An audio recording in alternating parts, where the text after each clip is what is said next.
Chapter 16. And when David was a little past the top of the hill, behold, Ziba the servant of Mephibosheth met him, with a couple of asses saddled, and upon them 200 loaves of bread, and 100 bunches of raisins, and 100 of summer fruits, and a bottle of wine.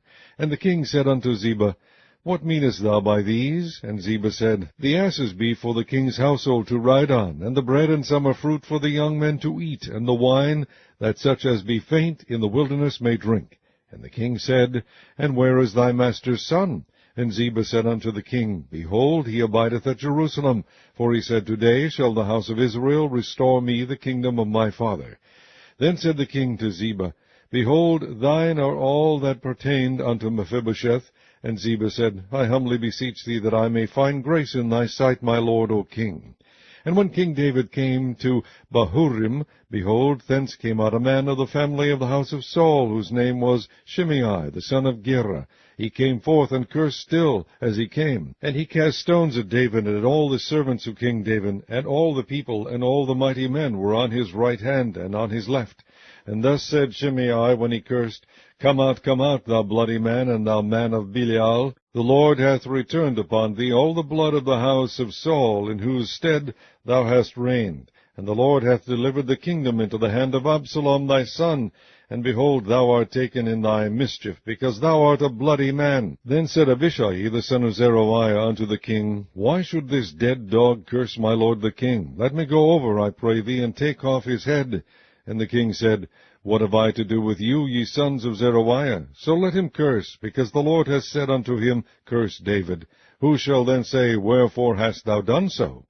And David said to Abishai and to all his servants, Behold, my son which came forth of my bowels seeketh my life. How much more now may this Benjamite do it? Let him alone, and let him curse, for the Lord hath bidden him. It may be that the Lord will look on mine affliction, and that the Lord will require me good for his cursing this day. And as David and his men went by the way, Shimei went along on the hillside over against him, and cursed as he went, and threw stones at him, and cast dust. And the king and all the people that were with him came weary, and refreshed themselves there.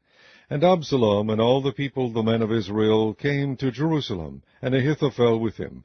And it came to pass, when Hushai the Archite, David's friend, was come unto Absalom, that Hushai said unto Absalom, God save the king, God save the king. And Absalom said to Hushai, Is this thy kindness to thy friend? Why wentest thou not with thy friend? And Hushai said unto Absalom, Nay, but whom the Lord, and this people, and all the men of Israel choose, his will I be, and with him will I abide. And again, whom should I serve? Should I not serve in the presence of his son? As I have served in thy father's presence, so will I be in thy presence. Then said Absalom to Ahithophel, Give counsel among you what we shall do. And Ahithophel said unto Absalom, Go in unto thy father's concubines, which he hath left to keep the house, and all Israel shall hear that thou art abhorred of thy father.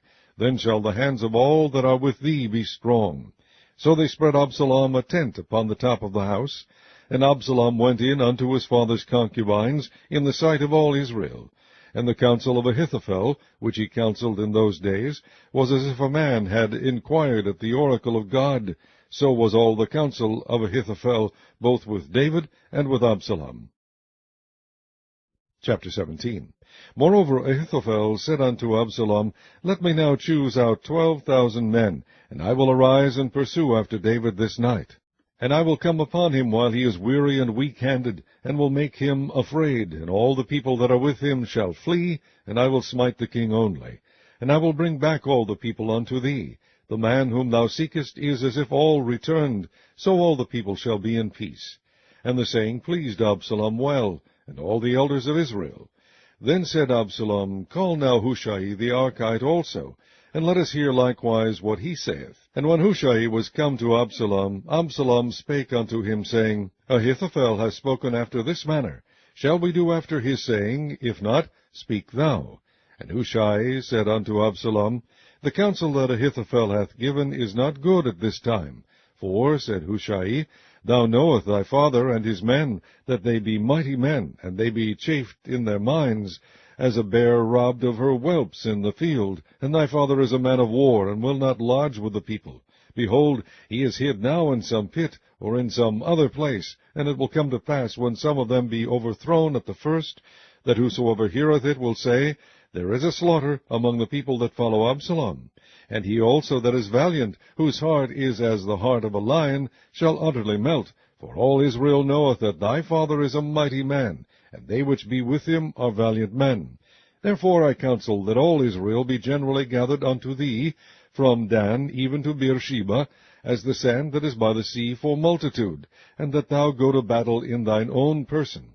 So shall we come upon him in some place where he shall be found, and we will light upon him as the dew falleth on the ground, and of him and of all the men that are with him there shall not be left so much as one. Moreover, if he be gotten into a city, then shall all Israel bring ropes to that city, and we will draw it into the river, until there be not one small stone found there.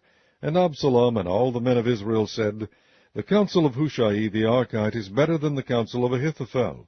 For the Lord had appointed to defeat the good counsel of Ahithophel, to the intent that the Lord might bring evil upon Absalom. Then said Hushai unto Zadok and to Abiathar the priests, Thus and thus did Ahithophel counsel Absalom, and the elders of Israel, and thus have I counseled.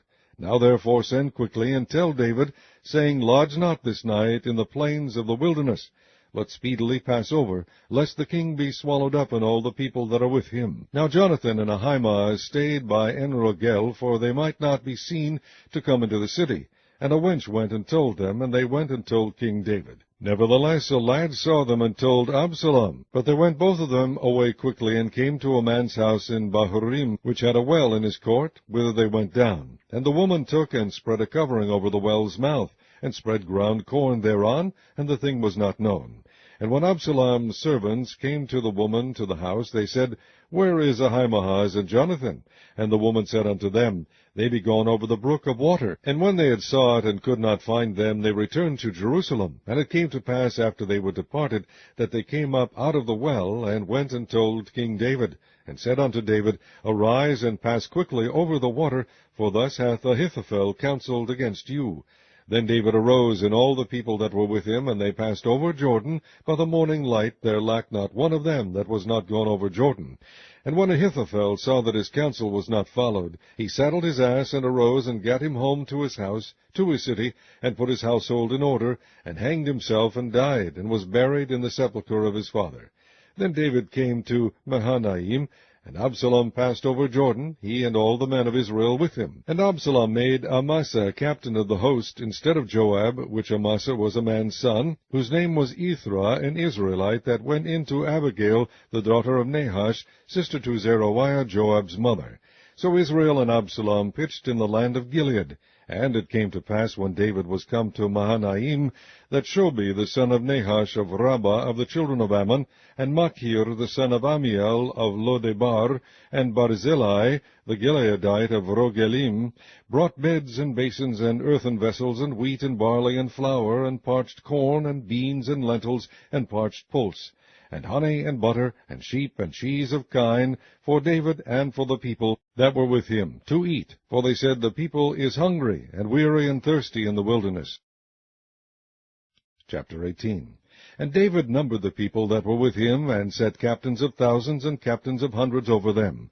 And David sent forth a third part of the people under the hand of Joab, and a third part under the hand of Abishai the son of Zeruiah, Joab's brother, and a third part under the hand of Ittai the Gittite. And the king said unto the people, I will surely go forth with you myself also. But the people answered, Thou shalt not go forth, for if we flee away, they will not care for us, neither if half of us die, will they care for us. But now thou art worth 10,000 of us, therefore now it is better that thou succor us out of the city. And the king said unto them, What seemeth you best I will do. And the king stood by the gate side, and all the people came out by hundreds and by thousands. And the king commanded Joab and Abishai and Ittai, saying, Deal gently for my sake with the young man, even with Absalom. And all the people heard when the king gave all the captains charge concerning Absalom.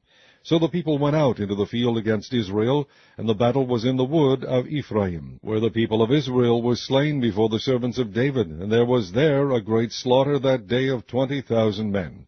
For the battle was there scattered over the face of all the country, and the wood devoured more people that day than the sword devoured. And Absalom met the servants of David, and Absalom rode upon a mule, and the mule went under the thick boughs of a great oak, and his head caught hold of the oak, and he was taken up between the heaven and the earth, and the mule that was under him went away. And a certain man saw it, and told Joab, and said, Behold, I saw Absalom hanged in an oak. And Joab said unto the man that told him, And behold, thou sawest him, and why didst thou not smite him there to the ground? And I would have given thee 10 shekels of silver and a girdle.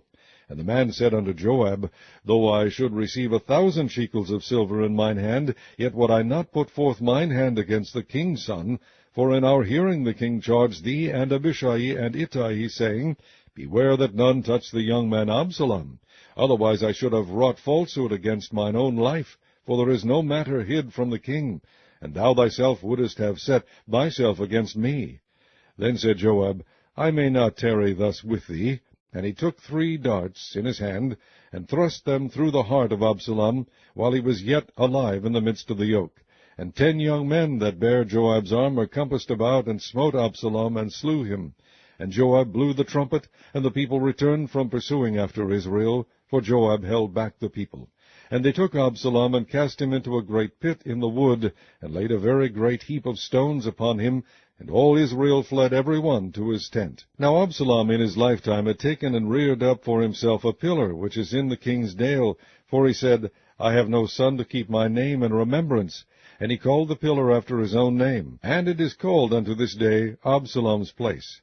Then said Ahimaaz the son of Zadok, Let me now run, and bear the king tidings, how that the Lord hath avenged him of his enemies. And Joab said unto him, Thou shalt not bear tidings this day, but thou shalt bear tidings another day. But this day thou shalt bear no tidings, because the king's son is dead. Then said Joab to Cushi, Go tell the king what thou hast seen. And Cushi bowed himself unto Joab, and ran. Then said Ahimaaz the son of Zadok yet again to Joab, But howsoever let me, I pray thee, also run after Cushi. And Joab said, Wherefore wilt thou run, my son, seeing that thou hast no tidings ready? But howsoever, said he, let me run. And he said unto him, Run. Then Ahimaaz ran by the way of the plain, and overran Cushi. And David sat between the 2 gates, and the watchman went up to the roof over the gate unto the wall, and lifted up his eyes, and looked, and behold, a man running alone. And the watchman cried, and told the king. And the king said, If he be alone, there is tidings in his mouth. And he came apace, and drew near. And the watchman saw another man running. And the watchman called unto the porter, and said, Behold, another man running alone. And the king said, He also bringeth tidings. And the watchman said, Methinketh the running of the foremost is like the running of Ahimaaz the son of Zadok. And the king said, He is a good man, and cometh with good tidings. And Ahimaaz called, and said unto the king, All is well.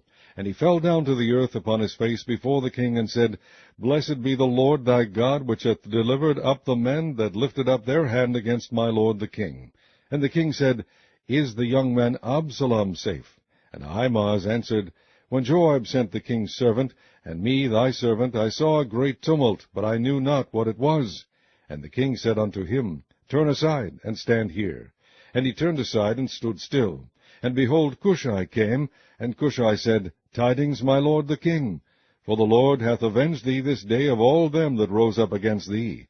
And the king said unto Cushi, Is the young man Absalom safe? And Cushi answered, The enemies of my lord the king, and all that rise against thee to do thee hurt, be as that young man is.